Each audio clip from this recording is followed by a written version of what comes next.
Bachelor Nation fans, you didn't have to wait long after Bachelor in Paradise for more of the content you love. The premiere of Michelle Young's season of The Bachelorette was last night, and our Bachelor beat reporter Spencer Pierce is here to break down everything you may have missed.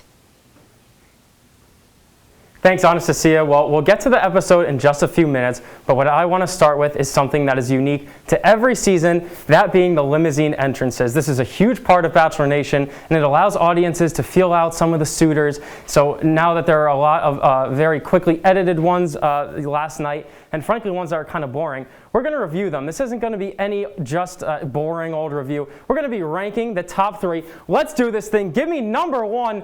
This is our man, Daniel. Daniel scooted himself to Michelle on a toy fire truck. It was a nice little moment. Everyone had a laugh.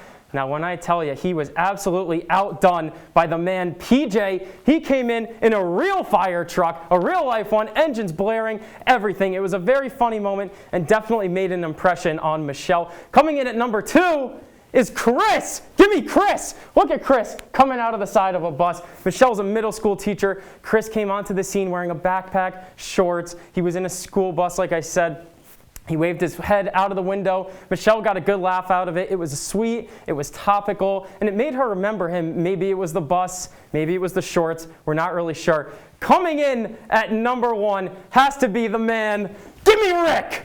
Why Rick? Rick was wheeled in as by the producers, and it looked like it was just a dinner table with a cloche. No. Michelle picks up the cloche. Out pops Rick. Now, it was a memorable and very funny thing, but the reason it's my number 1 is because he committed to the act. He was wheeled around essentially the entire night, and when I tell you that he interrupted someone's time in the cloche, I mean, that is commitment to the maximum level. I don't know what else you could ask for in a guy.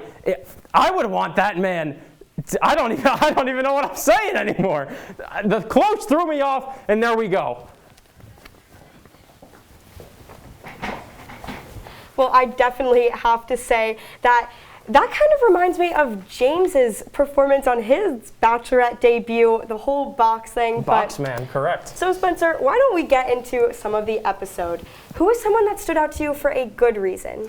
Well, Anastasia, there are a lot of awesome suitors. You know, when you have 30 people, it's hard to get the bad ones, but the good ones, you know, there are so many of them. So let's talk about Joe. Joe is a guy that Michelle actually slid into his DMs, kind of unheard of, and he actually ghosted her. Now, they're both from the Minneapolis area, so they kind of knew each other a little bit before. And Michelle and him had a nice moment where she just kind of needs some validation, some more communication, and he actually sticks around at the end of the episode. He actually gets the final rose of the rose ceremony. So I think Joe, I'm looking forward to seeing how he can turn his character arc around.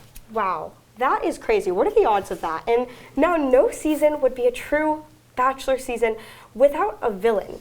So who do you think is going to be one of the main villains of this Bachelorette season? Well, there was an unsuspecting villain, and that would be Ryan. Now, Ryan came off as a very sweet and charismatic guy, but when Tayshia and Caitlin, the hosts of this season, went into his stuff, they found out that he had actually been planning all the things to say, the personas to emulate, such as Mike Johnson, Tyler Cameron, kind of the guys that you want to be modeled after. And that was just really fishy behavior, and Michelle really, really did not go for that.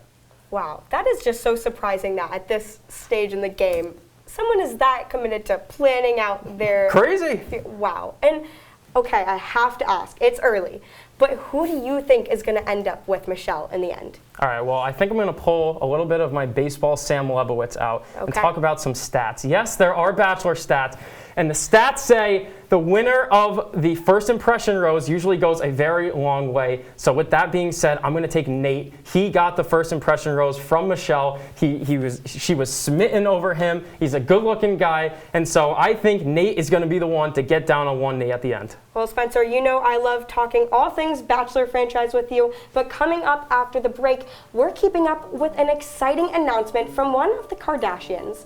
All that and more when we return.